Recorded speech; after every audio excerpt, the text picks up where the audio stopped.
Captain Sarah Chen stood at the viewport of the HSS Retribution, watching the stars blur as the massive warship cut through subspace. The weight of humanity's future rested on her shoulders, a burden she had carried since the Council declared war on Earth 3 standard years ago. Her reflection stared back at her, tired eyes, a face hardened by conflict, but still resolute. "Captain, we're approaching the coordinates," Lieutenant Dave Harrison called from his station. "Sensors are detecting Council signatures. Looks like a full battle group." Sarah nodded, her jaw tightening. As expected, they still think they can intimidate us with numbers. She turned to face the bridge crew, each officer representing humanity's best.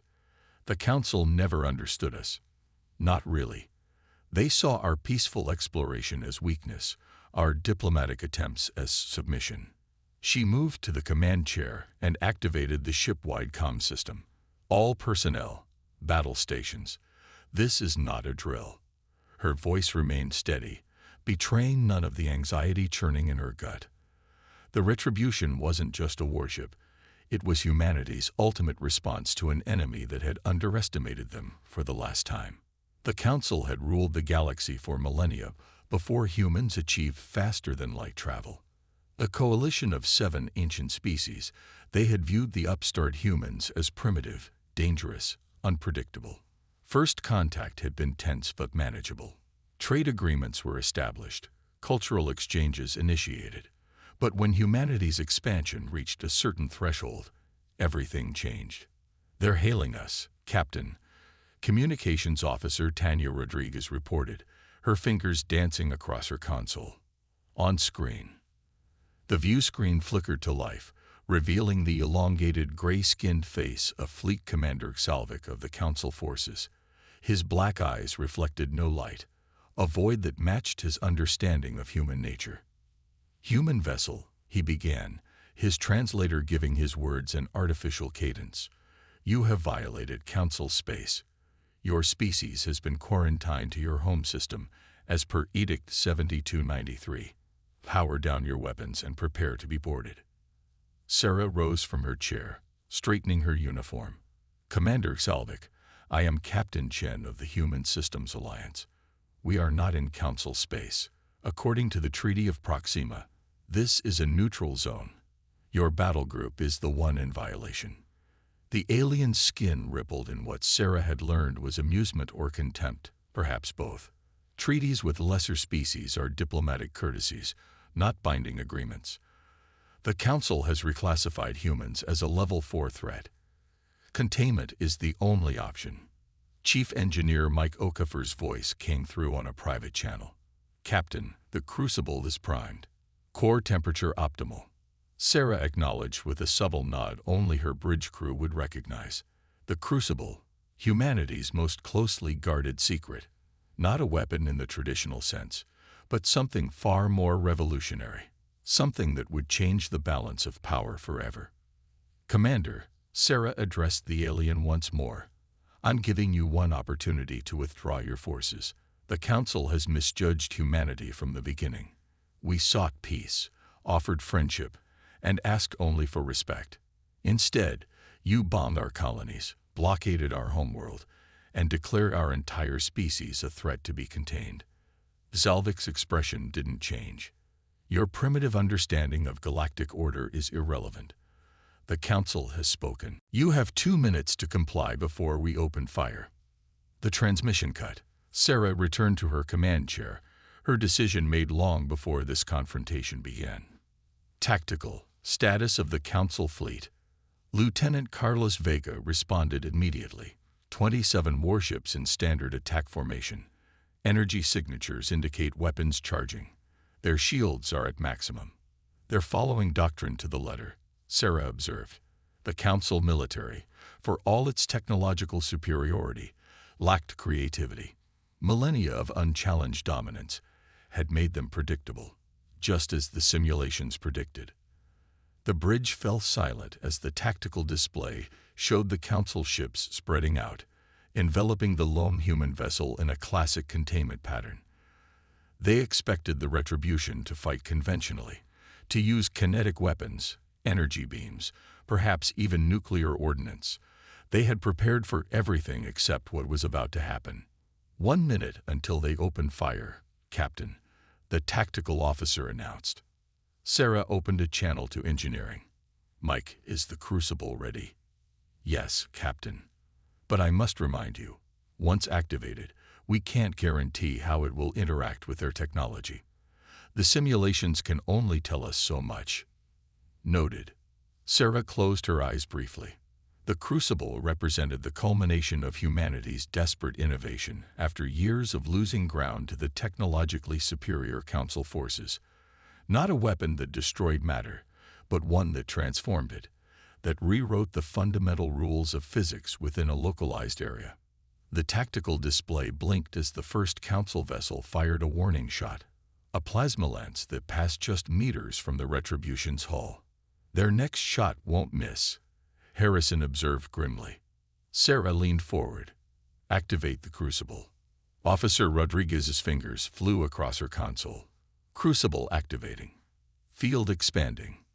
The view screen showed no visible change, but the sensor readings told a different story. An invisible field of altered physics expanded outward from the Retribution, racing toward the Council ships faster than they could possibly react. The first vessel it touched shuddered. Not an explosion. Something far more fundamental. The Council's advanced alloys, their energy fields, the very technology that made their ships superior, began to work against them. Materials designed to be stronger than diamond under their normal physics became brittle. Energy fields collapsed or inverted. Propulsion systems accelerated in random vectors. What's happening? Asked the young ensign, watching as the Council's mighty warships began to twist and distort. We changed the rules, Sarah replied softly. Every piece of their technology was designed to function under universal constants they've taken for granted for thousands of years. The crucible modifies those constants within its field.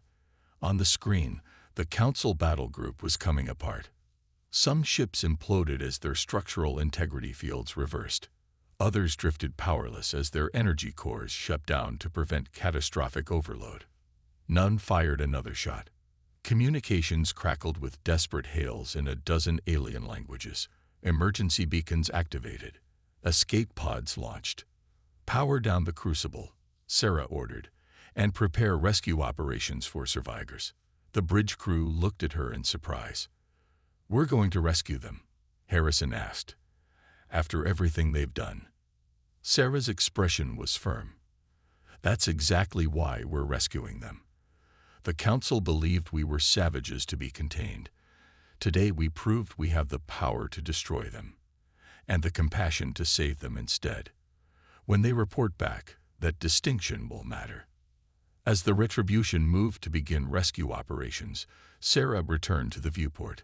The Council's war fleet, once proud and imposing, was now reduced to debris floating silently against the backdrop of stars. Not through overwhelming firepower, but through human ingenuity. The one resource the Council had consistently underestimated. Send a transmission to Earth, she instructed Rodriguez. Tell them the demonstration was successful, but this is just the beginning. The Council won't surrender after one defeat, no matter how decisive. The real war, the one that would determine humanity's place in the galaxy, was only just beginning. And for the first time since the conflict started, Sarah allowed herself to hope that humans might actually win. Sarah returned to her quarters after overseeing the first phase of rescue operations. The adrenaline that had carried her through the confrontation was fading, leaving her hands with a slight tremor as she poured a glass of water. On her desk sat a tattered paper photograph, her family on their small farm in New Colorado, one of the first colonies destroyed by Council forces. Captain to the bridge. Harrison's voice came through the comm, pulling her from her memories. When she arrived, the senior staff was gathered around the tactical display. The holographic projection showed a dozen small craft moving among the floating wreckage. Survivors are secured in Medical Bay 3, Rodriguez reported. Most are stable, though their biology is reacting strangely to the after-effects of the crucible field. Mike Okafor, his dark skin gleaming with sweat from hours in engineering, looked troubled. "That's what I wanted to discuss, Captain. The Crucible's effects should have been temporary, but I'm detecting residual disturbances in the area. Something unexpected happened when it interfaced with their technology." Sarah studied the readings. Could their ships have been carrying something we didn't account for? Possibly. Mike pulled up a spectral analysis.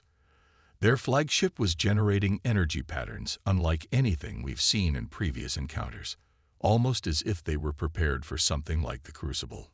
The implication hung heavy in the air. The Crucible had been developed in absolute secrecy, the culmination of work by Earth's finest minds after the Council's first devastating attacks. If they had somehow anticipated it. "We have a priority transmission from Admiral Wilson." Rodriguez interrupted, her expression grave. The display shifted to show the weathered face of Fleet Admiral Diane Wilson, Supreme Commander of the Human Systems Alliance. Her silver hair was pulled back in a severe bun, and the lines around her eyes had deepened since Sarah had last seen her. "Captain Chen," she began without preamble. "First, congratulations on your successful deployment of the Crucible. You've given humanity its first real victory." "Thank you, Admiral," Sarah replied, noting the lack of warmth in Wilson's tone. "We're currently recovering survivors and gathering data on the weapon's effectiveness." Wilson's jaw tightened. "That's why I'm contacting you. 2 hours ago, we received a transmission from the Council High Command. They're requesting an immediate ceasefire and proposing diplomatic talks." A ripple of surprise passed through the bridge crew. The Council requesting talks. After 3 years of relentless warfare. "That's unexpected," Sarah said carefully. "It's suspicious is what it is," Wilson corrected. "Intelligence suggests this may be a stalling tactic. We're detecting unusual movement at all Council outposts within sensor range. It appears they're mobilizing their reserves." Harrison stepped forward. "They're afraid. The Crucible changes everything." "Perhaps," Wilson conceded, "but fear makes the Council dangerous. Their history shows they've eliminated entire species they considered threats. We need to press our advantage while we have it." Sarah felt a chill. "What are you suggesting, Admiral?" "Your new orders are to proceed to the Arcturus Gateway. 3 more ships equipped with Crucible technology will rendezvous with you there. Together, you'll strike at the heart of Council space, their homeworlds." The bridge fell silent. Even through the limitations of holographic communication, Sarah could see the cold determination in Wilson's eyes. This wasn't a military strategy. It was an extinction event. "Admiral," Sarah chose her words carefully. "The Crucible was designed as a defensive measure. We don't fully understand its long-term effects or how it might interact with planetary environments. Using it against civilian populations would violate everything the Alliance stands for." Wilson's expression hardened. "The Council didn't hesitate to target our colonies, Captain. New Colorado, Proxima II, the Armstrong settlement. Millions of civilian casualties. They started this war believing they could simply sweep us aside like cosmic dust. Now they know differently, and they're afraid. We can't give them time to develop countermeasures." Mike cleared his throat. "Admiral, I need to report that we're detecting anomalies in the Crucible's field effects. There appear to be ongoing physics distortions that weren't present in our simulations. I strongly recommend further analysis before another deployment." Wilson waved a dismissive hand. "Your concerns are noted, Chief Engineer, but the decision has been made at the highest levels. The Council has pushed humanity to the brink of extinction. Now we push back." After the transmission ended, the bridge remained silent. Sarah stared at the blank screen, her mind racing. Everything she knew about military discipline told her to follow orders. Everything she believed about humanity told her this was wrong. "Captain," Harrison said quietly, "what are your orders?" Before she could answer, the ship's proximity alarms blared. Lieutenant Vega's hands flew across his console. "Multiple signatures appearing, Captain." "There? I don't understand.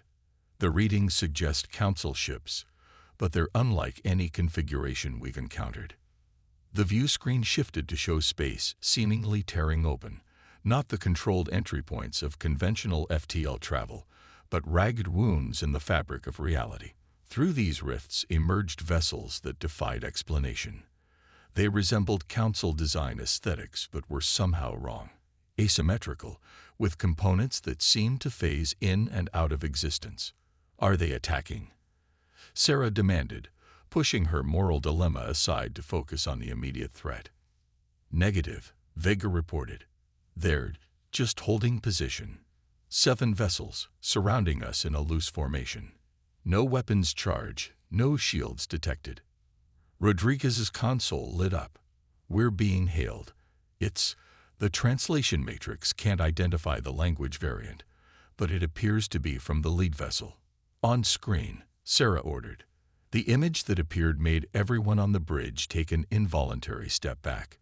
It showed what might once have been a council member of the Salvic species, but horribly transformed. Its proportions were distorted, its skin rippling with equations and symbols that seemed to crawl across its surface like living mathematics. "We have come," the being said, its voice resonating with harmonics that made the bridge equipment vibrate sympathetically. "The Crucible has called us from what might be into what is." Sarah approached the view screen. "Identify yourself." The being's expression shifted in a way that might have been a smile on a face with stable geometry. "We are what the Council becomes in a probability track where physics is malleable rather than fixed. Your Crucible didn't just alter local constants, it thinned the boundaries between possible realities. We sensed the disturbance and adjusted our trajectory." Sarah exchanged alarmed glances with Mike. The engineer's face had drained of color. "Captain," he whispered, "I think we just inadvertently created a trans-dimensional incident." The transformed council member seemed to hear this despite the private exchange. "Created? No. Revealed. We have always existed in potential. Your Crucible simply made that potential accessible." "What do you want?" Sarah asked, her hand hovering near her sidearm. Though what good a conventional weapon would do against beings from an altered physics reality was questionable. "To warn you. The Council you know is mobilizing, yes, but not just against humanity. Against us as well. They fear what we represent even more than they fear you." The beam's form briefly destabilized, becoming a cloud of probabilities before resolving again. "They will come with weapons designed to seal the breach between realities. If they succeed, both your victory and our emergence will be erased." Sarah felt the weight of command pressing down on her with renewed force. First, Admiral Wilson's genocidal orders. Now, trans-dimensional beings claiming to be alternate versions of their enemies, warning of an imminent attack. The path forward had never been less clear.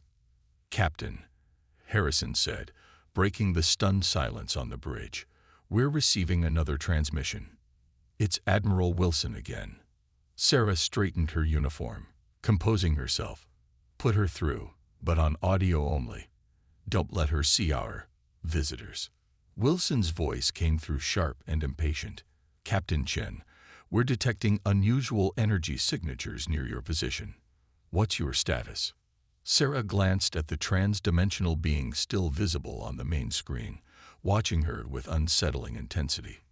"We've encountered an unexpected phenomenon related to the Crucible's activation, Admiral. I believe it requires further study before we proceed with any additional deployments." "You have your orders, Captain." Wilson's voice hardened. "Whatever you're seeing is secondary to the mission. The Alliance Council has voted. This is our moment to end the Council threat permanently." Sarah muted the transmission and turned to her crew. "Options." Mike stepped forward, tablet in hand.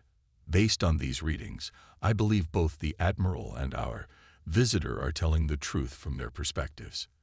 The Council is mobilizing something massive, the greatest concentration of ships we've ever detected, and these dimensional variants are absolutely products of the Crucible's field effects. So we're caught between 3 forces," Sarah summarized. "Alliance Command wanting us to launch a potentially genocidal attack, the original Council preparing some kind of counterattack, And now these trans-dimensional beings warning us about reality-sealing weapons. The trans-dimensional being's voice resonated across the bridge. You face a choice that will echo across multiple probability tracks. Captain Chen, the weapons the Council has developed don't just seal breaches. They cauterize them. Permanent separation of realities that should naturally flow together. Vega's console erupted with alerts. Multiple FTL signatures detected. Council ships, conventional design. At least 30 vessels approaching rapidly. Sarah made her decision. Battle stations. Rodriguez, inform Admiral Wilson that we're engaging Council forces and will proceed to the rendezvous when possible. She turned to the view screen. Will you fight with us? The being's form rippled. We cannot directly engage in your reality without accelerating the breakdown of dimensional boundaries. But we can influence probabilities. Captain, Harrison called out, his voice tense. The Council ships will be in weapons range in 40 seconds. Charge the crucible, Sarah ordered. Tactical, prepare conventional weapons. Let's see what these Council ships are carrying before we deploy our primary asset. The trans-dimensional visitors' ships began to move, taking positions that somehow seemed to exist both around the Retribution and partially phased through it. The first Council ships dropped out of FTL, their sleek hulls gleaming against the void. Unlike the battle group they had faced earlier, these vessels were clearly specialized, bulkier, with massive projector arrays mounted on their forward sections. They're not charging conventional weapons, Vega reported, confusion evident in his voice. Those arrays are generating some kind of, I don't know how to describe this. It's like they're projecting mathematical constants. Mike rushed to his station, eyes widening as he analyzed the readings. It's exactly what our visitor warned about. They're trying to solidify our reality's physical constants, make them immune to the Crucible's effects, while simultaneously sealing off dimensional breaches.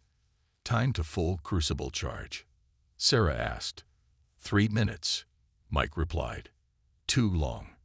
The Council vessels moved into formation, their arrays aligning to create interlocking fields. They're firing, Vega shouted. The view screen showed no visible beam or projectile, but the space around the Retribution began to shimmer, as though reality itself were crystallizing. Hull integrity dropping, Harrison reported.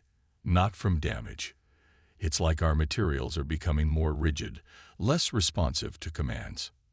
The trans-dimensional being's form began to flicker violently. They're attempting to lock us out of your reality track. We cannot maintain manifestation much longer. Sarah gripped her command chair as the ship shuddered. Can we escape? Jump to FTL. Negative, Mike responded. The drive won't engage. Whatever they're doing is affecting our ability to manipulate space-time. Sarah's mind raced. The Crucible wasn't ready. Conventional weapons would be useless against what appeared to be a physics attack rather than a physical one. Her crew, her ship, was being trapped like an insect in amber. Captain, the trans-dimensional being's voice was fading. There is another option. We cannot fight directly, but we can gift you understanding. What do you mean? Sarah demanded. The Crucible was only the beginning of what humanity could create. Its potential was limited by your understanding of physics as it exists in your dimension. We can show you more. Sarah hesitated only briefly. Do it. The being reached out a distorted limb that seemed to pass through the view screen, through space itself, until it touched Sarah's forehead. Images flooded her mind. Equations and concepts that should have been incomprehensible, but somehow made perfect sense. She saw the universe not as three-dimensional space plus time, but as a vast mathematical construct with nearly infinite variables.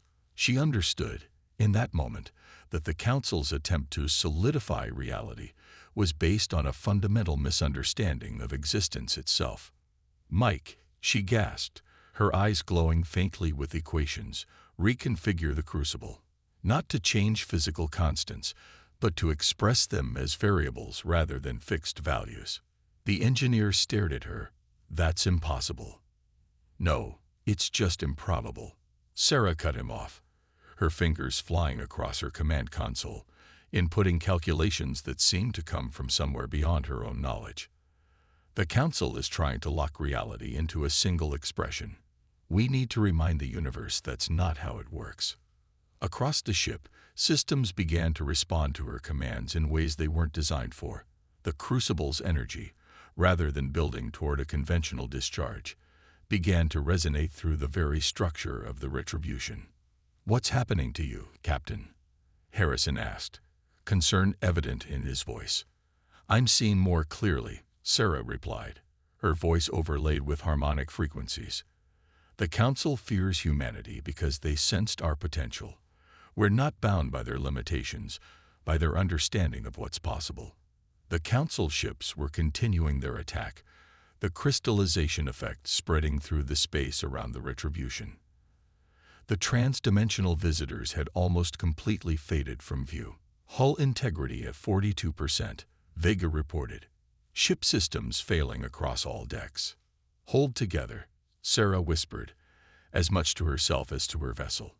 "Just a little longer."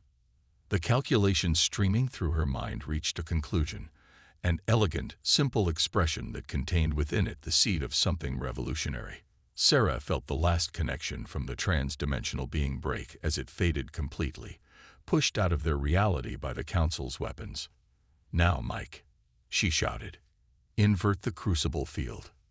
The engineer, trusting his captain despite his reservations, executed the command. For a moment, nothing seemed to happen. Then, reality itself appeared to hiccup. There was no other word for it. A momentary discontinuity where everything, from the fabric of space to the flow of time, briefly expressed itself as a question rather than a statement.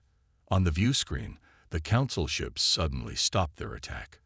Their perfectly aligned formation wavered as their vessels began to drift at odd angles. "What did we just do?" Harrison asked, his voice hushed. Sarah sat back in her command chair, the glow fading from her eyes, as the knowledge gifted by the trans-dimensional being receded, leaving behind only echoes of understanding. "We reminded them that reality isn't something you can lock down," she said quietly. "That the universe has options." Vega's console lit up with new alerts. "Captain, I'm detecting new signatures approaching. It's the Alliance fleet. They've arrived ahead of schedule." Sarah rose from her chair, feeling the weight of everything that had happened, everything she now partially understood, and everything she would need to decide in the coming moments. "Open a channel to Admiral Wilson," she ordered, "and prepare all sensor logs for transmission. Before humanity takes its next step in this war, they need to understand exactly what we're fighting, and what we might become in the process." The Council ships were beginning to recover, reorienting themselves. The Alliance fleet was closing in, weapons charged, carrying the devastating potential of multiple crucible devices. And somewhere beyond conventional perception, Sarah could sense the trans-dimensional beings watching, waiting to see which probability track humanity would choose to follow. The next few minutes would determine not just the outcome of a battle, but potentially the nature of reality itself for countless civilizations across the galaxy. Sarah took a deep breath, knowing that her next words might be the most important ever spoken by a human being. Before she could open the channel to Admiral Wilson, Vega's console flashed with urgent alerts. "Captain, we have a problem.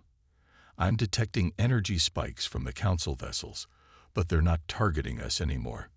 He looked up, confusion evident on his face. "They're targeting each other." The view screen showed the Council ships breaking their formation, dividing into two distinct groups. One cluster began firing on the other, energy beams slicing through shields designed to withstand conventional attacks, but apparently vulnerable to friendly fire. "What the hell?" Harrison muttered, voicing everyone's confusion. The comm system crackled with an incoming transmission, not from Admiral Wilson or the Alliance fleet, but from one of the Council vessels. Sarah nodded to Rodriguez, who put it on screen. The alien face that appeared wasn't the cold, gray visage of Commander Salvik or another high-ranking Council official. This being had the same elongated features but with skin that shimmered with a copper hue. Its eyes held something Sarah had never seen in a council member before. Fear mixed with desperate hope. "Captain Chen," the alien spoke, its translator struggling with emotional inflections. "I am Sub-Commander Tavik of the Council Liberation Movement. We've been waiting for this moment, for someone to break the control."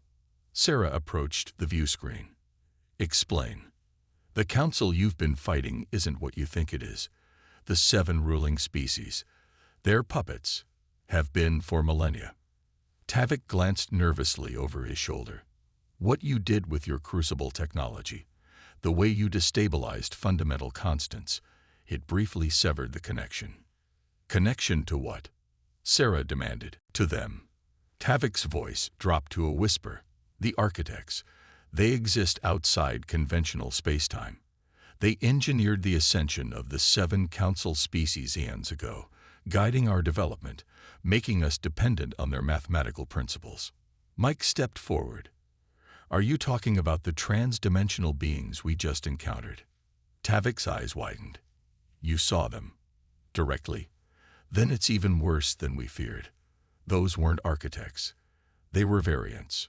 Former council species who discovered the truth and attempted to break free in other probability tracks. The architects twisted them, trapped them between dimensions as a warning to others." Sarah felt a chill run down her spine. The beings who had gifted her with knowledge, who had seemed to be helping them, had their own agenda she couldn't begin to comprehend. "Captain," Harrison interrupted, "the Alliance fleet is requesting our status. Admiral Wilson is demanding to know why we haven't engaged the enemy." Sarah held up her hand, silencing her first officer. "Tavik, you're saying this entire war?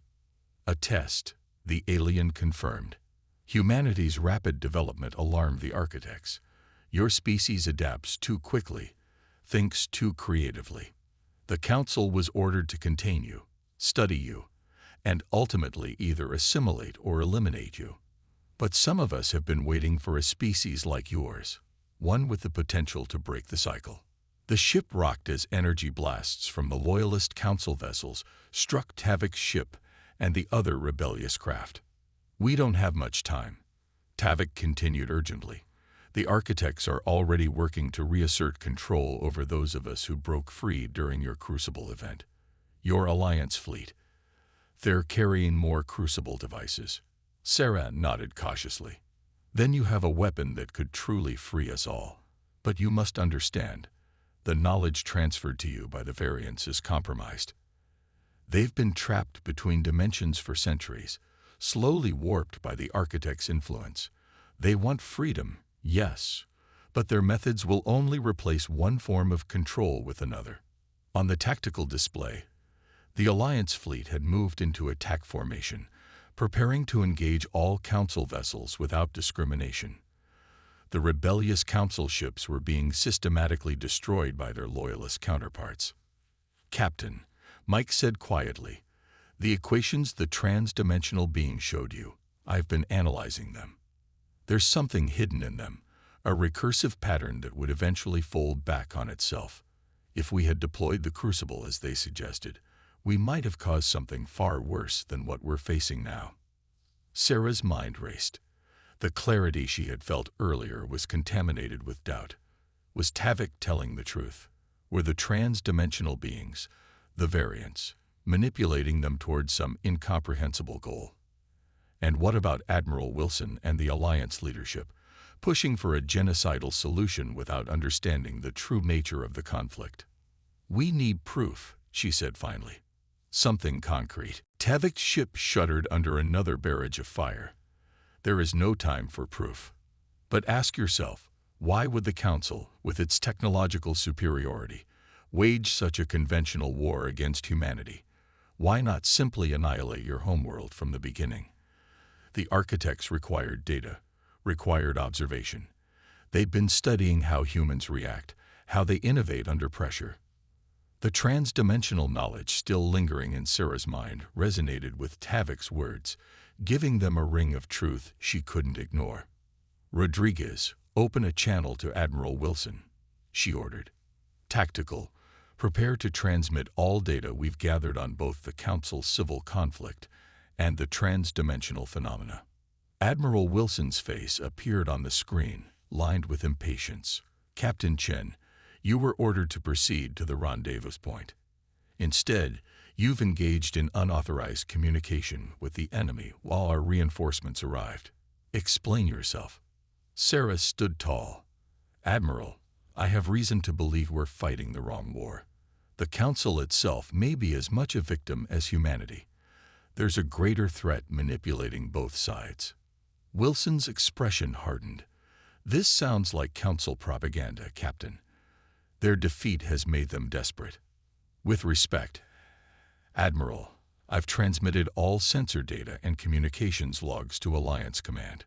Review them before proceeding with the attack. The Crucible technology may be more dangerous than we realized, and more valuable if properly understood. A new alert sounded from Vega Station. Captain, detecting spatial anomalies throughout the battle zone.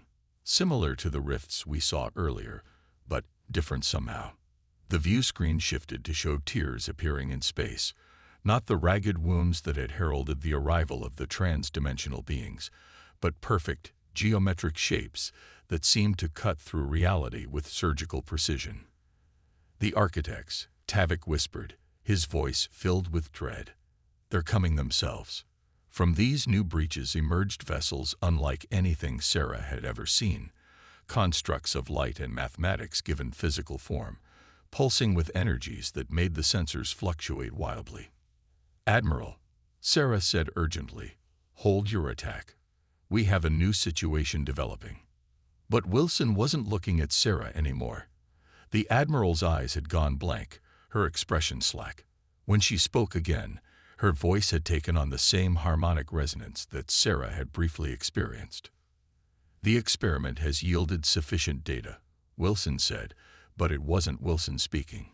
Humanity's capacity for dimensional manipulation will be harvested and integrated. The anomalous Council elements will be purged.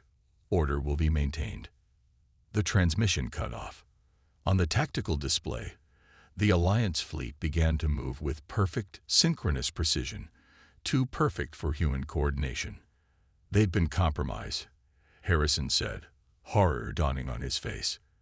The entire Alliance command structure. Sarah looked from the approaching architect vessels to the Alliance fleet now clearly under their control, then to the remaining free Council ships desperately fighting their loyalist counterparts. In the span of minutes, a straightforward military conflict had transformed into an existential battle against an enemy that had apparently been manipulating galactic civilization for millennia. Mike, she said quietly, how quickly can you reconfigure the Crucible based on what we now know? The engineer's expression was grim. To do what, exactly, Captain? We're facing entities that exist partially outside our dimensional framework, controlling our own fleet, with only fragments of understanding about their true nature. Sarah turned to face her crew, seeing the fear in their eyes, but also the determination that had carried humanity through countless crises. Then we'll have to improvise, she said. It's what humans do best. Sarah turned to her tactical display, studying the chaos unfolding around them.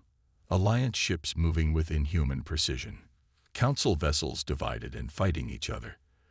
The geometric architect ships advancing methodically through the battlefield. They had minutes, perhaps seconds, before being overwhelmed. Tavik, she called to the Council rebel, whose ship was taking heavy damage. Can you get your remaining vessels to our position? The copper-skinned alien nodded. We'll try. What's your plan, Captain? Something incredibly stupid, Sarah admitted. She turned to Mike. The Crucible works by altering local physics, making reality malleable. The trans-dimensional beings, the variants, wanted us to use it one way. The architects are clearly trying to stop us from using it at all. What if we use it in a way neither of them anticipated? Mike looked skeptical. Such as, instead of changing physical constants or expressing them as variables, what if we temporarily suspend them entirely within a localized field? The engineer's eyes widened. Captain, that's not just suspending physics. That's creating a bubble of pure potential, a space where nothing is defined. It could collapse into literally anything. It would be completely unpredictable. Exactly, Sarah said. The architects thrive on control and predictability. They've manipulated entire civilizations, guided evolution, all to maintain their vision of cosmic order. Let's show them humanity's greatest talent, embracing chaos. Harrison stepped forward. Captain, with all due respect, that sounds like suicide. Probably, Sarah acknowledged. But right now, I'm more afraid of what happens if we surrender. Mike, can you reconfigure the crucible? The engineer hesitated only briefly. Yes, but I'll need to divert all power. Weapons, shields, life support, everything except minimal bridge functions. Do it, Sarah ordered. She turned to Vega. Set a collision course for the center point between the largest architect vessel and the Alliance flagship. Collision course, Captain, the tactical officer asked, his voice steady despite the implications. We need to be at the center of what's about to happen. Sarah confirmed. Helm, prepare for maximum acceleration on my mark. As her crew rushed to execute her orders, Sarah opened a channel to Tavok's ship.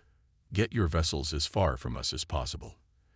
If this works, there's going to be disruption. The rebel commander nodded gravely. It's been an honor, Captain Chen. Whatever happens next, know that some of us will remember that humanity tried to free us all. Sarah nodded back, then closed the transmission and addressed her ship-wide comm. All hands, this is the captain. Evacuate to escape pods immediately. This is not a drill. She looked around at her bridge crew. That means all of you as well. Harrison stepped forward. We're staying, Captain. The others nodded in agreement, their faces showing fear, but also determination. Mike, Sarah called over the comm. Status of the crucible. Reconfiguration complete. The engineer's voice came back. But Captain, I've done some rapid calculations. The effect we're about to create, it won't just suspend physics locally. It will briefly connect all potential realities through a single point. The energy release will be catastrophic. Noted, Sarah said grimly. Stand by to activate on my mark. The ship shuddered as power diverted from all systems to the crucible. On the view screen, Sarah watched the architect vessels closing in, their perfect geometric forms pulsing with energies beyond human comprehension. Behind them, the Alliance fleet moved in coordination, weapons charged and aimed at the Retribution. They know, Harrison observed quietly. They know what we're trying to do. A new transmission forced its way onto their comms, not through conventional channels, but somehow directly into their minds. The voice was like Wilson's but layered with countless others, resonating with harmonic frequencies that made Sarah's teeth ache. Your species continues to demonstrate why containment was necessary. The voice of the architect stated, you destabilize. You introduce disorder. Your concept of freedom is merely chaos by another name. Sarah stood firm.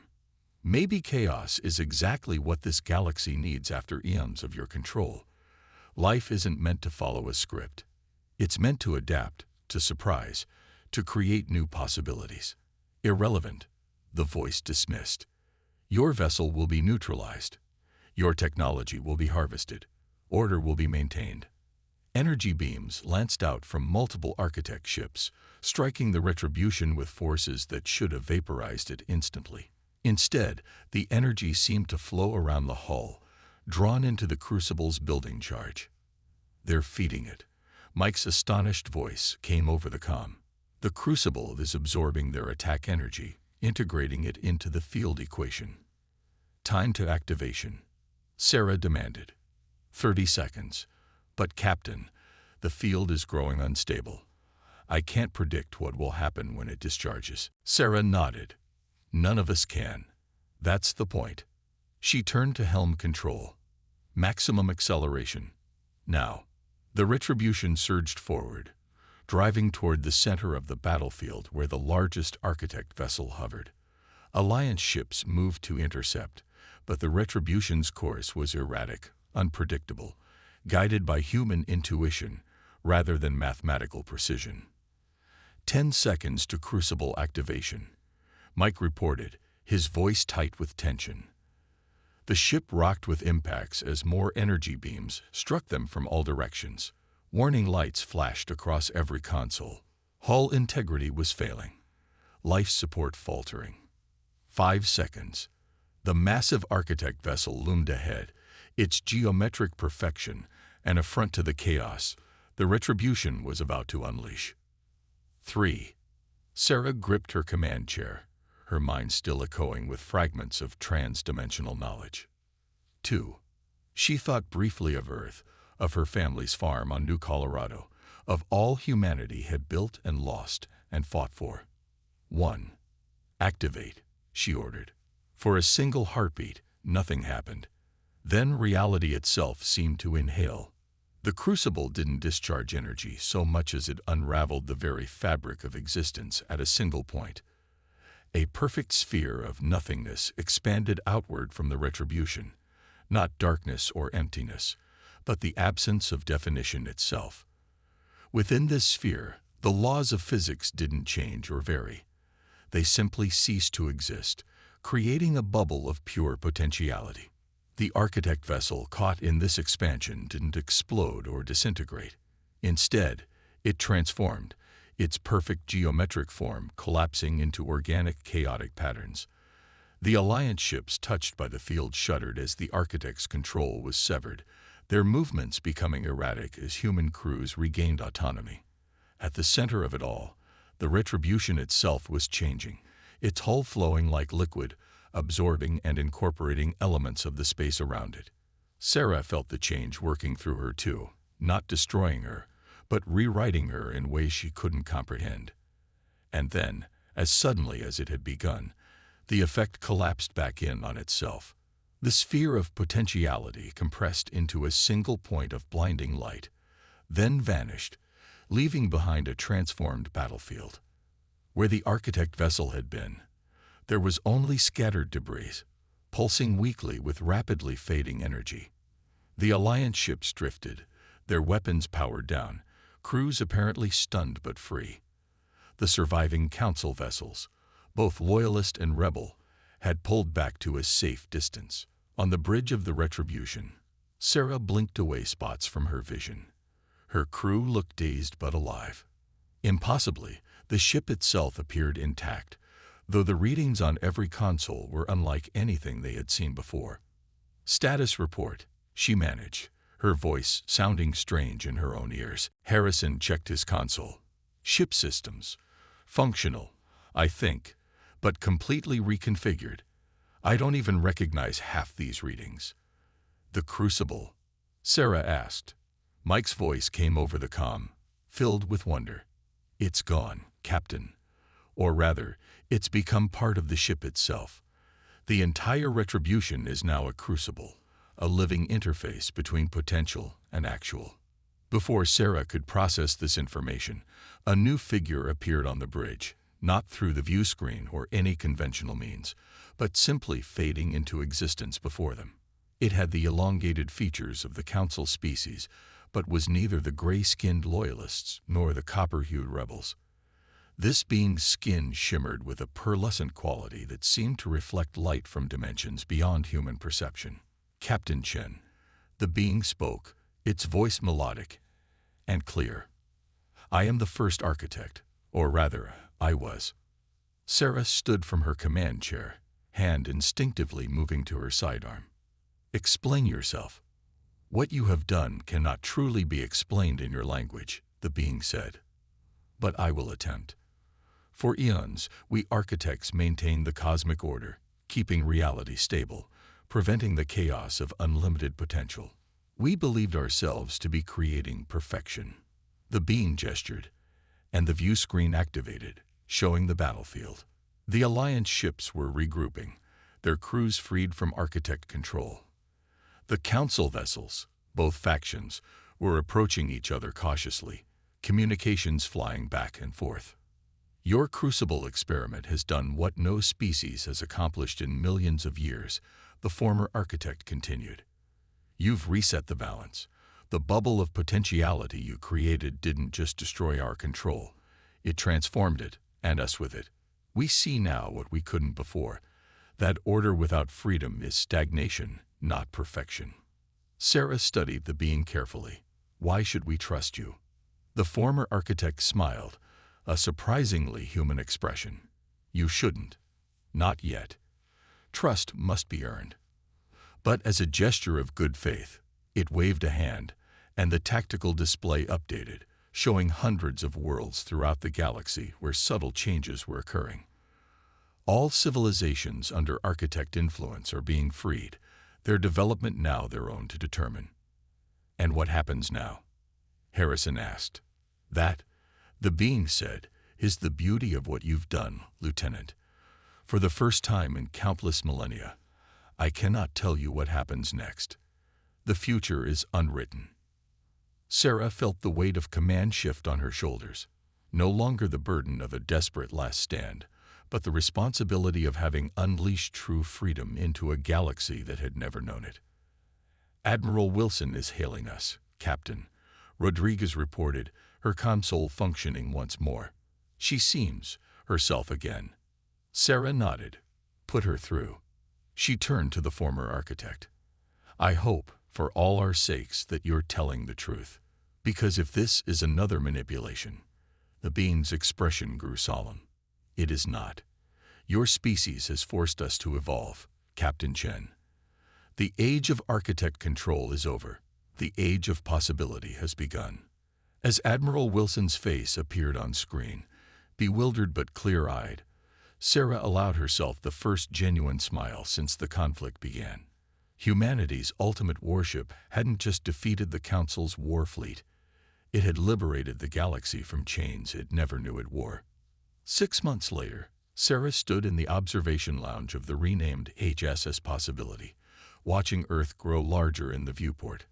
The ship, transformed by the Crucible event, had spent months navigating diplomatic missions between formerly Council-controlled worlds and the Alliance.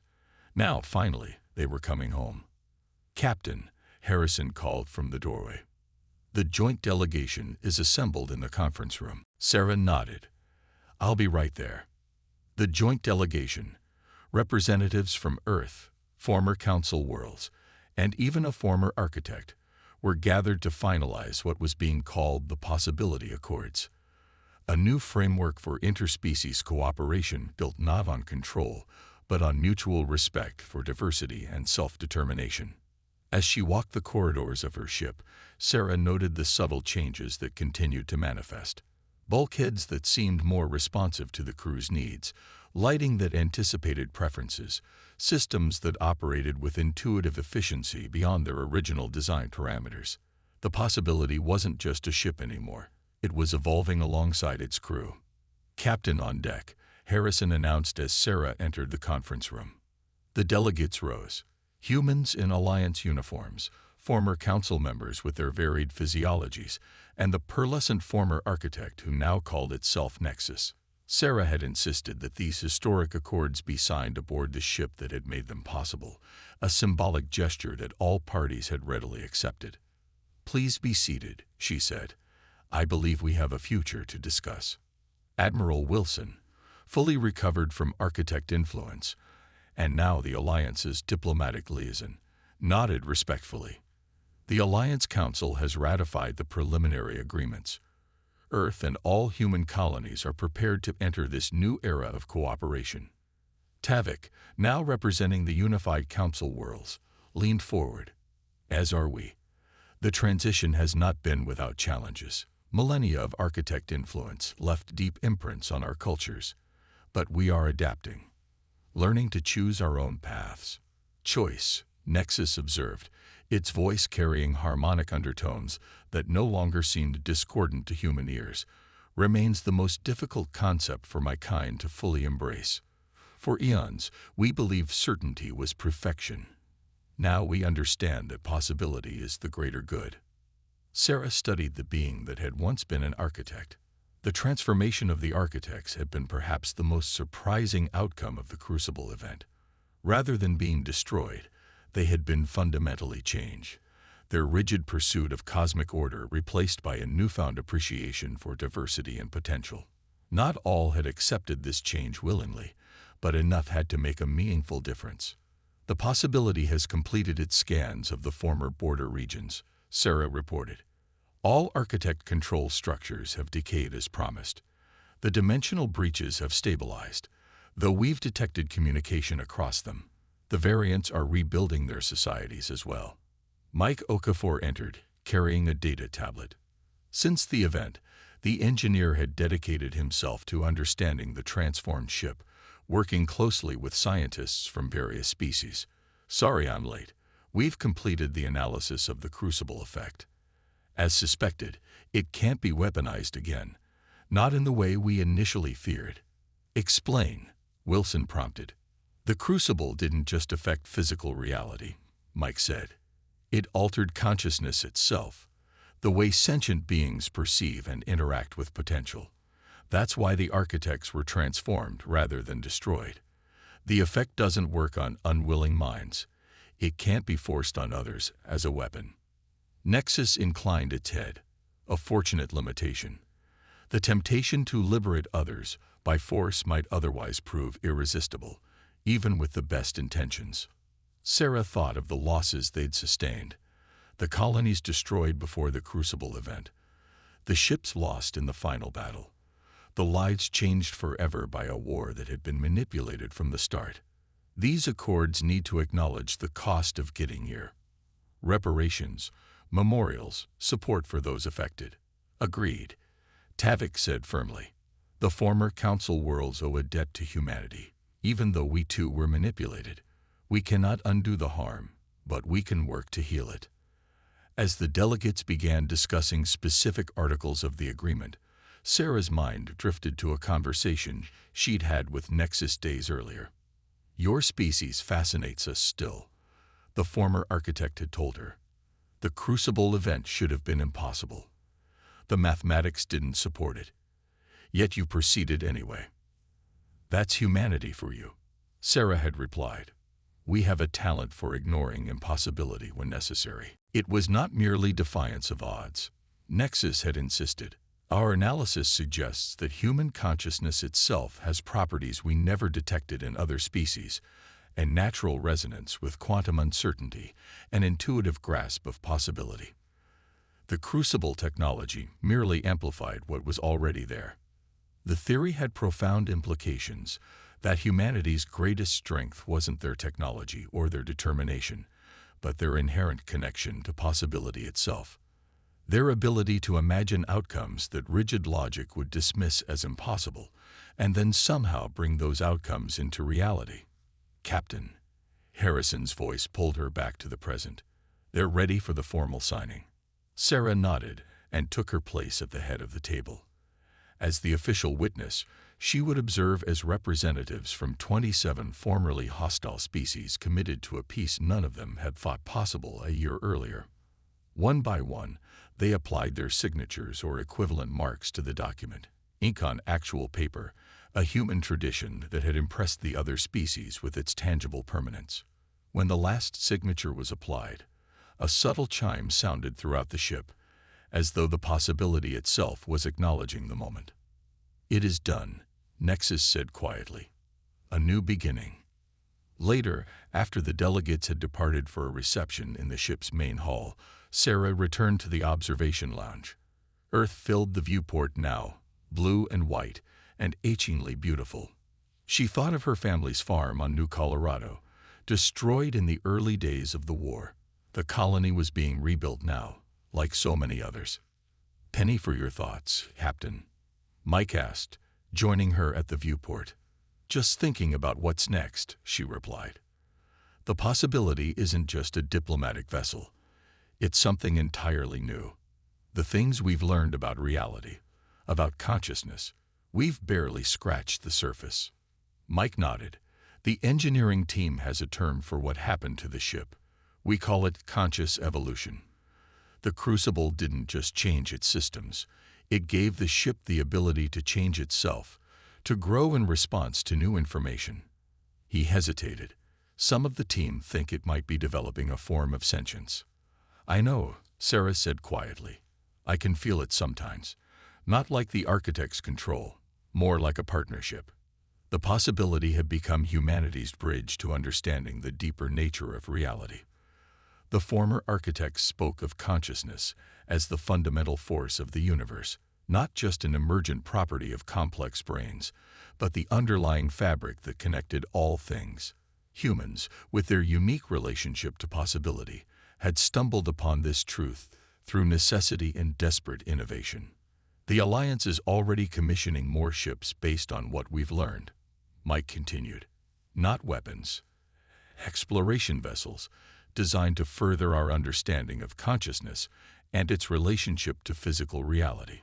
Exploration, Sarah repeated. That's what we should have been doing all along. The door slid open and Rodriguez entered. Captain, Admiral Wilson is requesting your presence. The President of the Alliance is on the secure channel. Sarah straightened her uniform. Duty calls. As they walked together through the corridors of the ship, Sarah felt a familiar warmth, the possibility responding to her presence, adjusting subtly to support her. Not controlling, not directing, but partnering. It was how things should be, she thought. Consciousness working with consciousness, each enhancing the other. The war was over. The Council's fleet had been reduced to debris, then transformed into something new. Humanity's ultimate warship had become something greater than a weapon, a catalyst for evolution itself. And while challenges remained, with former architects adapting to free will and former Council species learning to chart their own course, the fundamental nature of galactic society had been irrevocably changed. In the command center, Sarah took her seat as the communication system activated. The face of President Chen, no relation, though people often asked, appeared on screen. Captain Chen, the president began formally, then broke into a smile. Sarah, the Senate has unanimously approved the possibility accords. Earth is officially entering a new era. That's excellent news, Madam President. There's more. The Joint Exploration Initiative you propose has been greenlit. The Alliance, in partnership with former Council worlds and with advice from the transformed architects, will be sending missions beyond the borders of known space. We want you to lead the first expedition. Sarah felt a surge of emotion, not just her own excitement, but something from the ship itself, a resonance of anticipation. What's the mission? She asked. To explore the boundaries of consciousness and reality, to find other species that might have been manipulated or controlled, to understand what else might be out there, beyond even the architect's knowledge. The president's expression grew serious. The Crucible event changed everything, Sarah. We need to understand how deep those changes go. Through the viewport, Earth continued its serene rotation. From here, it looked unchanged. The same blue marble that humans had gazed upon throughout their history. But humanity itself had been fundamentally transformed by their confrontation with the Council and the architects. They had always seen themselves as explorers and innovators. But now they understood that these qualities were more than cultural traits. They were the essence of what made them human. I accept the mission, Sarah said simply. That night, standing alone on the observation deck, Sarah placed her hand against the bulkhead of the ship. What do you think? She asked softly. Ready for a new adventure? The lights dimmed slightly, then brightened. An acknowledgement. The possibility wasn't just a ship anymore, and Sarah wasn't just its captain. They were partners in the truest sense, consciousness working with consciousness to explore the vast potential of a universe suddenly free from rigid control. As Earth receded behind them and the stars beckoned ahead, Sarah felt a sense of profound peace. The war that had threatened to extinguish humanity had instead awakened something within them, and within all sentient life in the galaxy, that could never be contained again. The Council's war fleet had been reduced to debris. Humanity's ultimate warship had transcended its purpose, and the possibilities were endless.